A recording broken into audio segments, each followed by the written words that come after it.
Have you ever had a friend get you to go on a trip without any plans to find out later you landed in the murder capital of the world? Today, find out why Shawn should never be your travel agent. All this and more on the next Cabin Pressure with Shawn and G. Prepare for takeoff.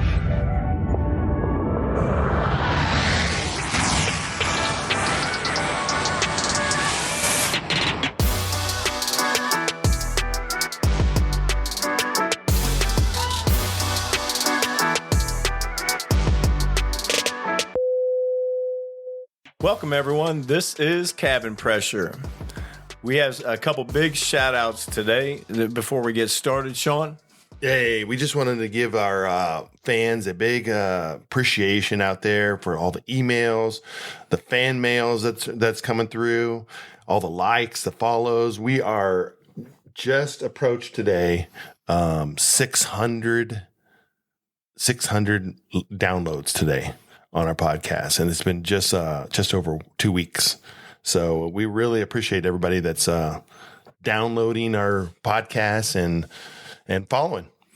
Yeah, we really do. And don't forget, folks, send those pics in, too, the destinations. We want to see the pictures of your family, your friends, the crews, anyone that is, staying at these destinations. We want to post them on our site. But, again, we do appreciate all the emails, greatly appreciate those from everyone taking the time to do that. We also have a huge shout-out to all the women that responded to the RIP from the Yellowstone series of the last podcast. They really love that. Don't forget, the final season starts November 10th. Yep. Yeah, I can't tell you, though, how bummed I am. So, Mr. Costner, if you are listening, reconsider. We'd love to continue to watch Yellowstone. And if you have not started watching Yellowstone, start from the beginning, because I'm telling you, you do not want to miss it. It is a great series. It's a great, exciting man's man show. It is. And again, we do appreciate everyone, folks, with the emails. Keep sending them, and we'll keep doing what we're doing. So, hey, Shawn, do you ever notice people, we were talking about this the other day, do you ever notice people that walk into the lavatory bare feet? Oh, man. That is disgusting. Nasty. It really is nasty. And these people, when they walk in there, folks, when you walk into that lavatory, if you're standing or you're sitting down and you're bare feet in the lavatory and you're thinking to yourself, man, my feet are really wet. That is not water. Nope. That is not water. That is straight out nasty. Nasty. People, you have to remember, this is a public bathroom. I mean, parents, please watch your kids. Well, everybody, anybody, don't walk into a public restroom in your bare feet or socks. No, because you're transferring all that funk to the carpet, to your shoes, to your socks. Yeah, it's a whole nother dimension of athlete feet. That's just straight nasty. It's airline feet. Exactly, and you're gonna get some nasty looks from your crew too. Yeah, nasty. Yeah, definitely. Anyway, now when we were younger, we used to do a lot of crazy shit, didn't we? Oh yeah, we did some crazy ass shit. We have lots of stories. Do you remember one time you walked in? We had some days off, and you were like, "Hey, pack." Yep. You said, we're going south. I'm like, where are we going? I said, hey, let's just get out of here. Okay. We need to unwind for a little while. We used to do stuff like that all the time. And I said, okay, so we're going south. We're packing warm, right? Yep. Where are we going? Heading to a beach. And he would not tell me. He said, I'm not going to tell you till we get there. So I was like, okay, a beach. No problem. I'm thinking clear, crystal clear, blue water. That's exactly what I was thinking. Coral reef. Oh, yeah. Snorkeling. Yeah. Senoritas. Women everywhere. And hopefully. Beer. And beer. Beer. You know. We need cheap beer. Yeah, exactly, because we didn't have much money. Yeah. I mean, I know the story where we're going here right now. And we left with I had $200 in my pocket. Gary had about $200. And, Yep. going on vacation today, that's not going to get you to many places. But back in the day, We get places. you can get places, especially when you get outside the United States. Exactly. So we were going south, and I was like, okay, we're going to a beach. That's cool. So we pack up and we head to the airport. And back then, Shawn, whenever we traveled, we did not need to make a reservation, did we? No, you didn't need a reservation because the planes were empty.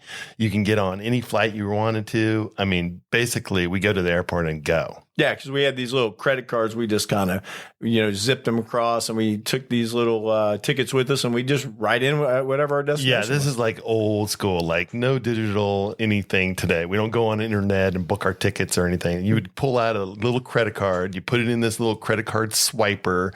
We'd take out a paper ticket that had like carbon on it or whatever, and we'd swipe the ticket so we had like multi-layers of tickets so we can make our connections. Yeah. Total old school. Yeah, no phones. So anyway, we head to the airport. We jump on the first flight going down to Houston. So he tells me at least that. I mean, we're going down to Houston. So I'm like, cool, we're going south. So yeah, we're going to head somewhere like, to the, Mexico, that type of destination, South America, somewhere where it's cheap. Exactly. The crystal clear blue water we were talking about. You got it. So anyway, we get down to Houston, get up there, we grab something to eat. We start kind of walking through the terminal, and we knew that we were down on the right-hand side. So we start walking, and I'm like, "You're still not going to tell me, are you?" No. So we come up to the first gate, and I look at it, and I see Cancun. Nope. And that's not where we're going. So I seen the next one. I was like, Belize. No. And that's not where we're going. So I'm looking at it, and I see Cabo. I'm like, yeah, Cabo, that's it. No. No, not Cabo. And then the last one I seen was Puerto Vallarta. And I was like, okay, cool. This is great, man. We're going to Puerto Vallarta. No. And then I looked at him. I was like, Shawn, the only other one that's left down here in the corner is San Pedro Sula, Tegucigalpa. Mm-hmm. He had this big smile on his face, and I looked at him, and I was like, oh, hell no. What is wrong with you? I'm thinking tropical destinations, very inexpensive. I've heard all this good stories about this place called Roatan, the Bay Islands of Honduras. The beach. The beach. But again, it's San Pedro Sula, Tegucigalpa, Shawn. Yeah, back then we didn't have like direct flights to Roatan. Today we have those direct flights, so we wouldn't have to do this adventure we're getting ready to tell you about. But we had to fly through Tegucigalpa first, and then San Pedro Sula. And we were going to the beach. We were headed to the beach.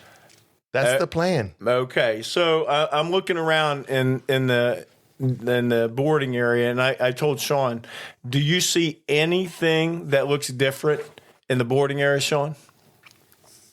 It looked very normal to me. Other than who? Yeah. In this little bright spot that was in the crowd of people. That would be the white guy. That's me. Yeah. G stood out just a little bit in that customer cluster. Stood out. He's mildly saying something. I looked like a target. So anyway, we're sitting there and we're talking, and we get on the airplane and we sit down on the plane. I'm sitting there looking at him in disbelief, like I can't even believe I'm sitting on this plane. Yeah, it was a adventure. Like, we're going here blind. There's no reservations, no plans. I just thought, hey, let's go to a cheap beach. Yeah. Okay. So then the flight attendant comes up to us, right, Shawn? Yep. You remember what she said? I think she wanted to take a picture of us. No, Shawn. She said, "What are you two doing here?" Yeah, she did say, "What are you two doing?" Because she knew that the destination we're going to probably wasn't the safest, maybe. Wasn't safe. Okay, we're gonna get to that in a minute. So she says to us, do you even know where you're going? And Shawn says, yeah, we're going to the beach. Yeah, we're going to the beach. Because I still didn't want to tell G where we're going. Yeah, remember that. So she turns around and she says, hey, you guys got a camera, don't you? Mm-hmm. So I always have my camera. Doesn't matter when we travel. I had my camera, yeah, and she said, let me take a picture of you two. and we did it. And then what'd she say? She said something like, "Yeah, I just wanted you both to remember what you guys looked like when you guys don't come back." Oh, no, she said it was a good picture for the milk carton when you don't come back. That's right. It was for the milk carton. So anyway, I'm still looking at him, and I'm thinking I'm a dead man right now. Yeah. So we're going on the plane. So I want to give you a little bit of insight about these two places that we're going before we go to the beach. Now, mind you, we're just passing through Okay. any of these locations. So Shawn, first Tegucigalpa. Tell them a little bit about Tegucigalpa's airport. Well, Tegucigalpa's airport is one of the most dangerous airports that you could fly into because it's surrounded by mountains. Yeah, it's a very steep, very small runway, and planes can't. All planes can't go in there. Like wide body planes can't fly into. Pilots have to have special training to land there. Yeah. Approximately about a week extra training they have to go to get this certified, and then they have to go down and do it with somebody that's done it before. And yeah, They takes some often time. overshoot the runway, and they go on to San Pedro Sula because the winds are too bad. So a little bit about Tegucigalpa's airport, right? So now let's talk about San Pedro Sula. San Pedro Sula, let's talk about that one. Known as the murder capital of the world, exercise high degree of caution due to the threat of violent crime, gang violence, corruption, drugs, violent crimes such as murder. At that time when we were doing this, it was the murder capital. Oh no, here's the best part. What to do if you get robbed? Yeah. What do we do? But we're going to the beach. Yeah, we're going to the beach because we're just passing through. Passing through. So we go ahead and we're flying in. The pilot makes an announcement and says, we're cleared to land in Tegucigalpa. I look outside the window. I turn around to him. I say, good Lord, it is a basketball court, Shawn. Yeah, it's a very small runway. It is a basketball court in between a bunch of huts. No, yeah, the airport's pretty much kind of a hut. Hut surrounded by these very steep mountains. Yeah, well, we come down the mountainside and we're looking at this, and I'm like, are you kidding me? Yeah. He's over there taking pictures of these people hanging their laundry out in the back of their hut area, and we're on final approach. Yeah, you got to get the picture here. We're on like the glide slope of the plane is coming down to the runway, and it's literally at the exact. They had to cut away the mountain for the glide slope of the plane, and the tips of the wings are just over these homes. The most deadliest airport in the world. Yeah, just think about those people that live right there. That's crazy. Okay, these people, just give you an idea, the people that live in Tegucigalpa, they're known to pray before the pilot's in final because of all the accidents that have happened at that airport. Yeah, this isn't our first choice of like going to Tegucigalpa, but we were just passing through. And we landed. And we landed safely. And we stopped. Well, we slammed on the brakes. Safely. So we get into the airport and we thought, well, we'll just get off of there. And did they tell us that would be a good idea? No. No, because they said this is not safe. Stay on the plane. No, we needed to just pass through. So again, we go to take off. We're at the end of the runway and we're sitting there. Was it a normal takeoff? Oh, no. No. The pilot sat there and they revved the engines up. And they held on to the brakes and basically popped the brakes like we were Top Gun. Yeah. It was like a aircraft takeoff for a commercial airliner. No, it was like Top Gun on an aircraft carrier, and you're not supposed to do that in a commercial plane. Right. So anyway, we take off, and was the climb out normal? Oh, no. There's hills everywhere. No, it was a mountain, Shawn. We were going straight up. Yeah, I guess you can call it a mountain. So anyway, we take off. We make it out of Tegucigalpa, head to San Pedro Sula. Yep. The place that we're just going to touch down and then we're going to leave. So we get into San Pedro Sula. We land at the airport. We pull up to the gate. I'm thinking, yeah, we made it finally. So all we have to do now is get to this puddle jumper, go across to the island, and I'm finally at the beach. The water, the crystal clear blue water.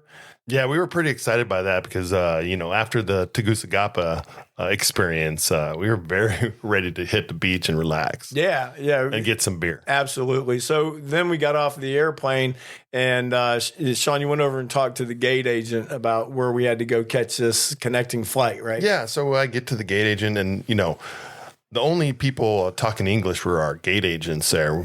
We're not fluent in We don't speak Spanish at all, Shawn. Well, cerveza, baños, those are the things that we do know how to, those important words. None.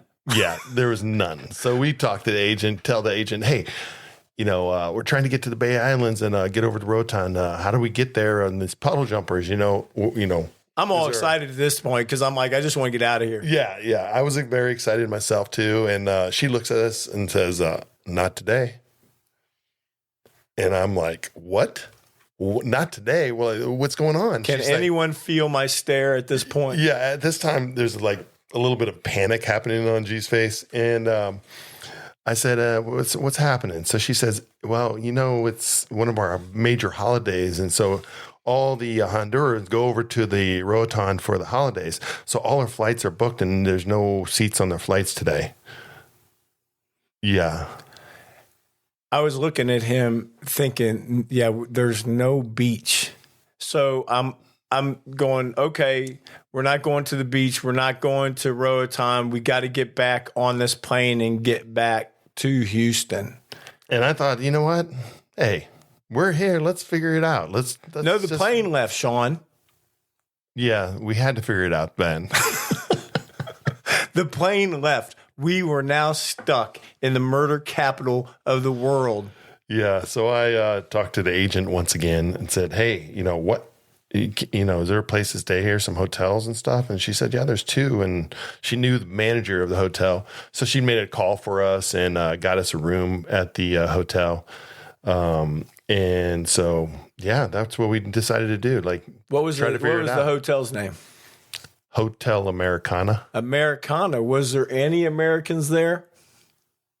Only us. Okay, we'll get back to that. So, yeah, only us. So we had to leave the airport to get out to this Hotel Americana, didn't we? Tell them what happened outside the airport. Yeah. So then we got there, and we had to get some exchange some money and stuff. So we had to get some Honduras money. And so I started talking to the locals there, the cab drivers, and the cab drivers, they exchanged the money for you. So we were like, so I pulled out my calculator trying to get that done. He's doing it on the black market. Yeah. Well, you do what you got to do when you're in a situation where you're stuck. He's out there negotiating on the black market with cab drivers for U.S. currency with his calculator. And we got it done. And we got to the hotel. But when we got to the hotel, we were like, hey, you know what? We need to get into a pool, chill out, relax, get some cervezas going. Oh, yeah, that was kind of exciting. I was all anxious now. We're going to go to the pool because it was hot. Yeah, it was super hot. I mean, San Pedro Sula is in the middle of a jungle. I mean, yeah, so we asked the people, we're like, hey, where's the pool at? Where was the pool, Shawn? Well, there was no pool at Hotel Americana. Nope. The only pool that was available is at the other hotel on the other side of the city.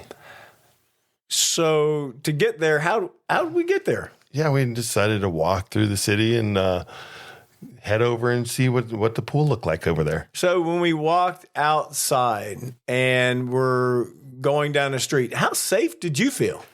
Well, you're very safe at that point because we're walking down the street. There's lots of people there to protect you, men standing around with Uzis. And, it was an okay experience right now. In the United States, Shawn, nobody carries an Uzi as you walk down the street. So at what point did you feel safe? Well, Hondurans just got over a little bit of a war recently at that point, and They were staring at me, Shawn. yeah, there was a lot of stares at G.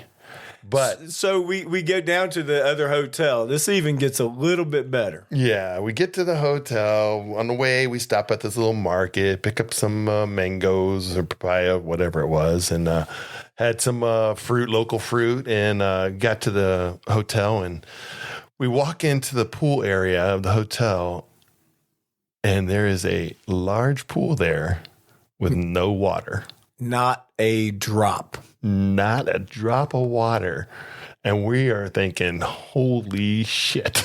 What are we gonna I'm thinking do? a It's few. hot. I'm thinking a few other things with you right now, but holy shit would have been covering it. Yeah, But there was only one bright spot in that whole mess that you got us into. that was one bright side. We look across a pool, and across a pool, it was like something at like Fast Times of Richmond High there. Ridgemount. Yeah. I have to agree with you on that one because that was. I mean, We look across the pool to this beautiful Hispanic. all gal. ugliness, right? I mean, this was this whole area. This thing was just, and there was this girl sitting over there. Yeah, she's sitting over there, sunglasses, something out of like Hollywood. And we look and stare, and we're like, why is this gal sitting at this cement empty pond? Does not fit the Does situation not at fit all. in the situation.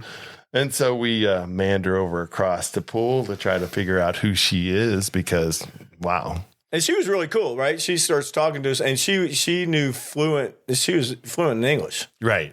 So we can immediately tell she's not from Honduras, or she was, or at least she knew English very well. Yeah, she told us she went back and forth from Los Angeles, and she traveled a lot, and her family all lived here. And we were talking all the time, and then the cool thing about it was she invited us out to dinner with her family, didn't she? Yeah, quickly she invited us to dinner and said, "Hey, what are you guys doing tonight? Let's, come visit, be our guest." Yeah, and I thought finally a bright spot in this whole mess that he's got me into.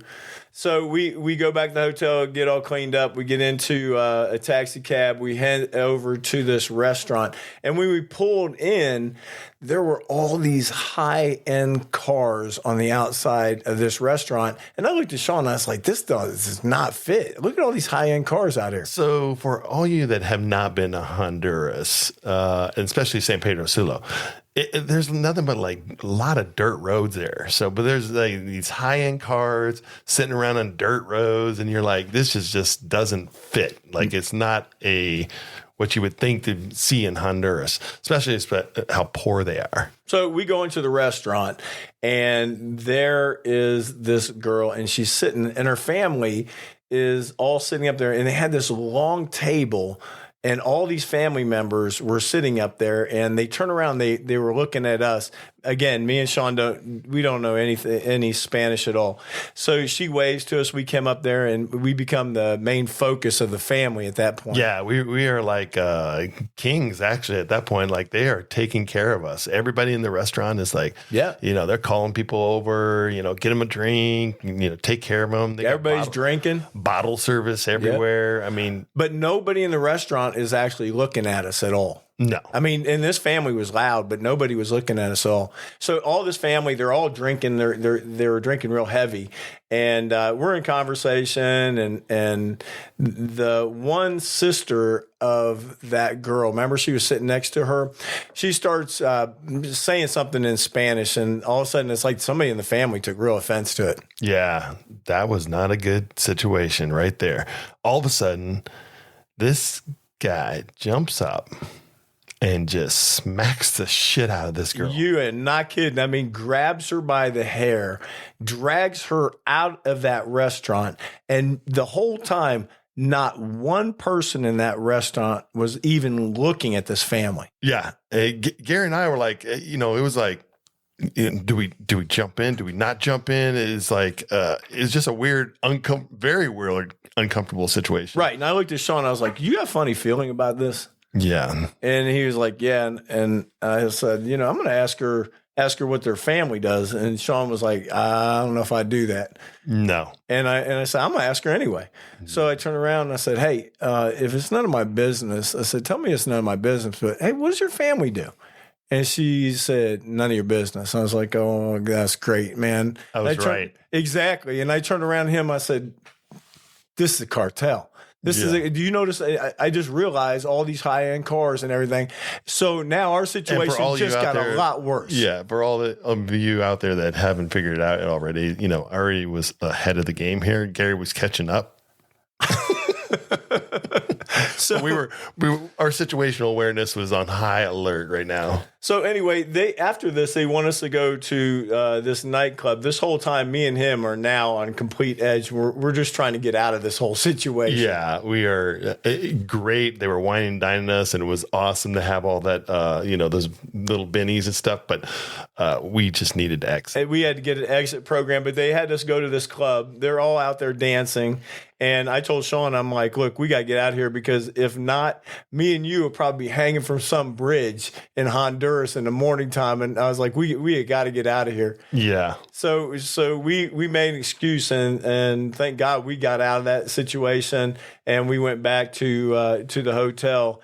And I'm just looking at him going, "Man, it's been quite the vacation so far, bud." Yeah, it was quite the vacation because we politely exited out that scene and we were still stuck in San Pedro Sula. Yeah, but Shawn reached out, right? Again, Shawn reached out and he was like, "Gee, I got us another place to go. Don't worry, man. I found a beach." Exactly. So we went back to the hotel and I talked to the manager and I said, "Hey, listen, we want to get to a beach. Is there a beach close by? Where do you go to the beach when somebody in San Pedro Sula wants to do that?"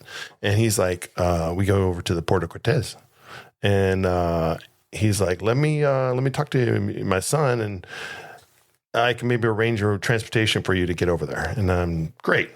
So we talked to the son, and he agrees for $20 that he's gonna take us over to Puerto Cortez and drop us off. And then I was like, well, how do we get back? And he goes, "No, I'll come back and everything." And everything was for $20. Well, that was because it was a van that looked like it was cut out windows, and that was our transportation. Yeah. It wasn't a normal van, Shawn. No, it was definitely something that you see in Central America, those little tiny little small people vans. Exactly. So we get into this van. Now we're traveling, when I say through the countryside, it's jungle. Yeah. It's dirt roads. Jungle, dirt roads. There's no street lights. No, there's nothing. And then we come up on this big hill. And remember that old police station that was to the right? Yeah. So there's this old police station, looks like come out of a bad movie. And we pass this police station. I'm looking at him. I'm searching for my passport. And he goes, "What are you getting your passport?" I'm like, "I'm getting my damn passport. I'm keeping it on me because if they think I'm going to prison in Honduras, my ass is going through that jungle and getting back on that plane. I'm going back to the States. There ain't no way in hell I'm staying here." When we passed this station, it was like, you're passing like a checkpoint, like guards there, all that stuff. It was a little unnerving. Yeah, a little bit, Shawn. We were going down the hill, and all of a sudden we heard this big. Yep. What was that sound? That was a flat tire in the middle of the damn jungle. Going downhill at this major slope. The guy pulls over. He gets out and he says, "No problem." No problem. No problem. He jumps out of the car. He opens up the trunk and pulls out the spare tire. He's looking at it. And what was wrong with the spare? Spare was flat. So now we're pointed downhill. This van is jacked up. There's two Americans in this, a ratty old police station up at the top of the hill. And the driver grabs this tire and he says, "I'll be right back." Yep. And I look at him, I'm like, where is he going? We're in the flipping jungle. Yeah, the crazy part about this is that he starts rolling this tire, and the tire's going down this hill. And, like any other, just think of this. This tire's just going to get away from him. And it did. And so this tire goes rolling off the side of the cliff. He's flailing his arms as he's running because you know how you're running downhill. He's just trying to catch up with himself. Yeah, and this guy jumps. The tire goes over the cliff, and he jumps like some monkey in the jungle off the cliff into this jungle and I looked disappears. at Shawn and I was like, great, he just killed himself. Yeah. So we're looking at him, we're like, where's this guy at? 5 minutes later, all of a sudden we see the tire fly up, lands on the road. He gives us a big wave. It's okay. Yeah, no problem. No problem. So he goes around the corner. We're sitting there, and I'm thinking, okay, we're parked now on the side of this thing. Something's going to happen. Yeah. So 40 minutes later, this guy comes back. Had no idea how this guy got this tire Wait, fixed. slow down. 40 minutes sitting in the jungle. Yeah, we were both very on edge at this point. I told you I had my passport. I already knew my exit plan. I'm going through the jungle. I already knew. I was like, they know I'm leaving all my shit. I'm going through the jungle. Yeah, but here comes the guy with rolling back the tire. Brings the tire back up. He throws it back on, and there we go, right back down the dirt road. So we're going down the dirt road. We get out to the resort. And so we pull into the resort, we get out, and we're all ready to check in. What did we notice about the resort, Shawn? There was no one at the resort. No one at the resort. No one at all. Why? Because everybody's at the Bay Islands. So now we're checking into a resort that there's no one there. There's no staff. There's no any cleaning staff. There's no cooking staff. We have no wait staff. There's no one there to do anything other than the guy that had the keys said, "Hey, we got a room." Yeah, it was the friend of the owner of the Hotel Americana that had called ahead to accommodate us there. This resort that was a ghost town.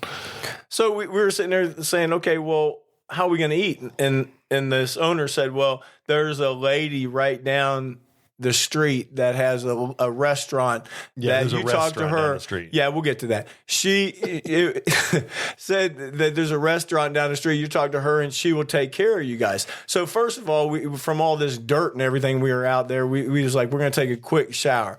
So we had partitions in our room. So we're in there and we're taking showers. And I look up and I see something and I yell over and I'm like, hey, Shawn, did you know how these things are heating the water? Yeah. And he goes, what? And I said, look up. And he's like, oh, shit. We have a heating box with electrical wires running into it with hot water. We are basically in an electrocution chamber.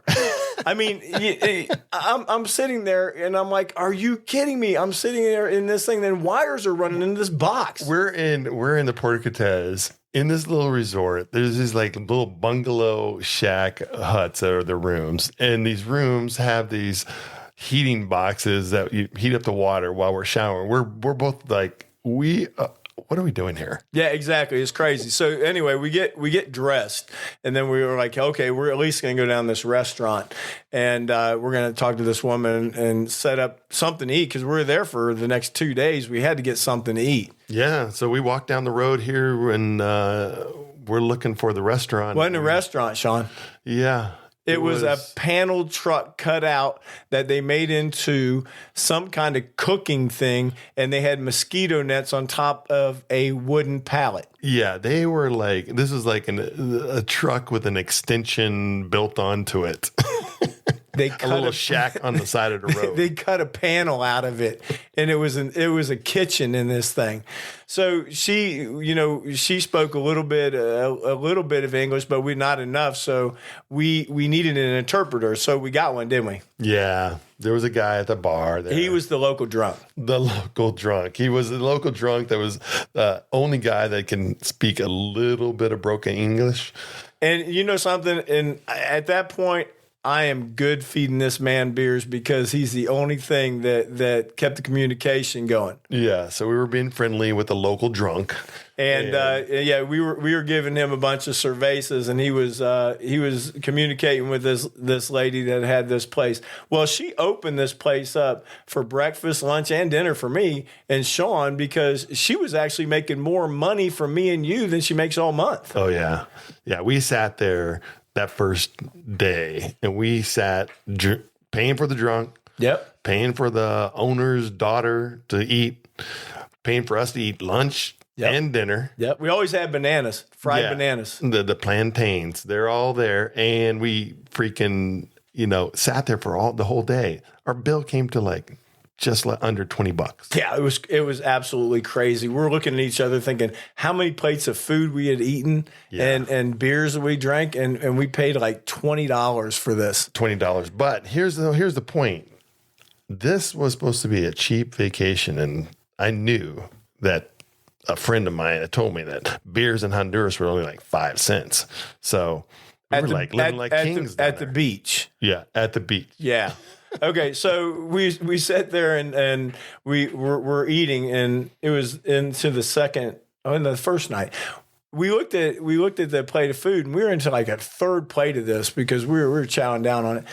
It was good. It was, and so I looked at the guy and I said, "Hey, can you ask her what this is? Because these bones are really small, and this beef is good, but what is this?"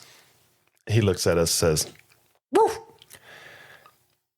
I was like, "What did he just do?" And he goes, "Woof." Both of us had our eyes as wide as possible and like looked at each other. It was not. He looked at us and he goes, "Dog."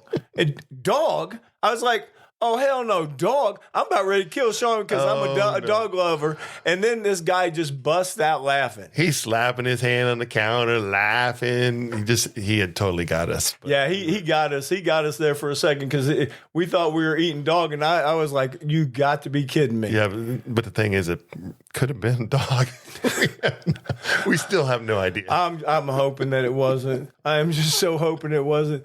But he basically he got one over on us. So we went back to the hotel that night. Next morning we got up, went down to the beach, and there's nobody down there. We're walking along the beach, and we ran into this whole group of people playing volleyball. Yeah, we were like, hey, some locals. You kind of mingle with them, have some fun, play some volleyball, all that stuff. And it was the Honduras national volleyball team. Yeah, it wasn't the Honduras national volleyball team was out on the beach playing volleyball, and we got to participate, which is awesome. Yeah, it was actually pretty fun. We had a good time. Now we are nowhere near what they were, but we did have a great time with them. Yeah, no. So we were definitely amateurs playing with these gentlemen. Exactly. So we go back to the hotel, take a little shower in the electrocution chamber, and then we get ready, and Shawn is like, "Oh, the guy's coming to pick us up," and I'm sitting there thinking, "Yeah, he ain't coming back to pick us up. He got his $20. He's out of here." Yeah. Shawn goes, "I didn't pay him yet." I was like, "Oh, okay. Well, he's probably gonna come back then." Right. So he pulls up in this van. Now, if y'all watch Naked and Afraid, when them people jump into that Jeep and they're like, "I'm heading out of there. I ain't never coming back." That was my ass in that old rickety van. Yeah. I was jumping in that thing like it was naked. I think and both afraid. of us had that feeling. Yeah. It wasn't just G. I'm like, "Take us to the damn airport. I'm done with this beach vacation that he brought me on." I was like, "There ain't no way in hell Shawn would ever be a travel agent." No, you know what? We did a good job. We had a good time. It was a safe vacation. There was definitely some eye-raising events happening, but I am never going on a vacation with you, and I don't know where in the hell I'm going because that one, you absolutely cured me on that 1,000%. I'm telling you, folks, like I said, me and him have done some crazy shit. But the reason why I do crazy shit with him is because this guy, we'll talk about this later, but Shawn, he don't run. I'm never afraid to go anywhere with him, truthfully. Me and him have been boys for a long time. I would do anything with him. Me and him we got each other's back oh, no matter what. That 1,000%. But we did have a great time. Yeah, we like to do stupid shit, but at the same time, we have our little adventures and all that stuff. But since that vacation, we haven't done anything as crazy as that, but there's still crazy stuff happening. Oh my God. Yeah. I mean, it was that was probably one of the craziest. Well, actually, it was the last time I ever went anywhere with you without not knowing where I was going, because I still thought today I was going to die on that vacation of yours. It was all right, but we're here. We're here to do a podcast, so everything is fine. Do not trust this man to be your travel agent. They ain't no way. It's a good dang thing that he is a flight attendant. My travel agent skills haven't improved over the years. Remember, this is in the beginning of our career, and we've been around for 30 years. Let me tell you, it is much improved. I'm not staying in Honduras anymore. It's more like the Ritz. So, oh my God, that was a fun time. Hey, listen, let's talk about our destination. Yeah, the destination this week is Munich, Germany. Munich. Why Munich? Why do we pick Munich? Well, it's Oktoberfest. Oktoberfest. And what is that? Oktoberfest, man. It's a celebration of beer. Lots of beer. Brats, food. It was just a amazing festival. If you ever want to participate in anything in Germany, Oktoberfest is the thing to do. I mean, this is happening right now between September 21st and October 6th. It's in their main, the site's called Thüringen-Weiss. I totally messed up the name, but it's like 4,500,000 square feet of land that they dedicate to this huge, massive party. I mean, to see what happens over there with the Fräuleins carrying all the beer. They got these like 6 freaking steins in each hand. I mean, wow. Yeah, we always see a bunch of our crews over in Munich enjoying Oktoberfest. They love it. Actually, they actually love Oktoberfest. Shawn, what was one of the things that they told us to do? Well, you need to go to the public square there. Yep. That Munich's Marienplatz is the very large public square there. You did a good job on that one. Well, we try. Pronunciation was pretty good. And all the Germans out there that are talking about, he's like, that was shit. Yeah, he screwed it up. But anyways, it's the public square there. It has a very old clock in the square. Definitely a place that you need to get to. Markets, all kinds of stuff in the square there. Beautiful place. Other things that you need to do there in Munich is I'm a huge fan of BMW museums there. It's must see. It's a must see experience. Oh, Shawn's BMW. I'm a Honda guy. You got to do what you got to do. Remember, things have changed since Honduras. Remember, ladies and gentlemen, I used to be a travel agent that just kind of like went off of $200. I'm not that guy anymore. Yeah, he's a BMW museum guy now. Yeah. Other things to do is Olympic Park. Yeah. So, big shout out for that one. Yeah, the Olympic Park is this is kind of interesting. I kind of found out some information about this that people probably don't remember, though. But the 1972 Olympics happened there. And this is kind of going hand in hand with what today's events is happening right now.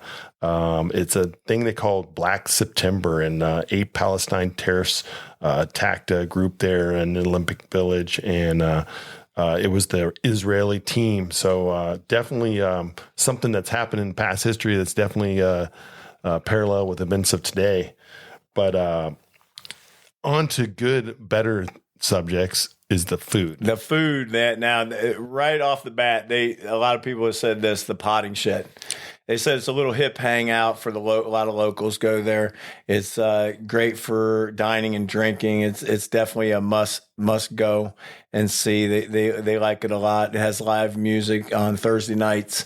It's easily to get to, and a lot of people said they liked it a lot. Yeah. Great live music, all that good stuff. The other thing, another place to go, excuse me, is the Worst House. It's not the Worst House. It's really good. The Worst House in Munich is they specialize in Bavarian specialties. They traditional foods, brats and schnitzels, all that good stuff. It's an amazing place to go get some good popular dumplings they have at the house there. The Worst House. So, Shawn, we had a great time on a trip. Look forward to seeing the pictures from Munich. Really look forward to seeing those pictures because those are a lot of fun. Those big Stein pictures with the big beers and the outfits. Those are a lot of fun. Yeah, anybody out there has been over to Oktoberfest, please send pictures. We'd love to see you with your dress attire. People like to dress up for the whole thing.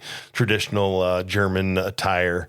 Now, me and you being old, that would be one thing that I would like to do with me and you being old now. Because that'd be fun. Sure. The brats and beers, oh yeah. Yeah. 1,000%. Yeah, not as dangerous. Not the beach, Shawn. All right, folks. So, again, we had a great time. Thanks, everyone, for listening in. And as always, we end with a quote. And this is a simple golden rule. Treat others the way you want to be treated. Really simple, folks. Amen. Thanks again for listening. Can't wait to come back. See you next time. We'll see you next time. Thank you for listening to Cabin Pressure with Shawn and G. Be sure to subscribe, message us, tell us what you'd like to hear. And if you'd like this podcast, please give us a 5-star rating on Spotify, Apple Podcasts, or wherever you listen to your podcasts.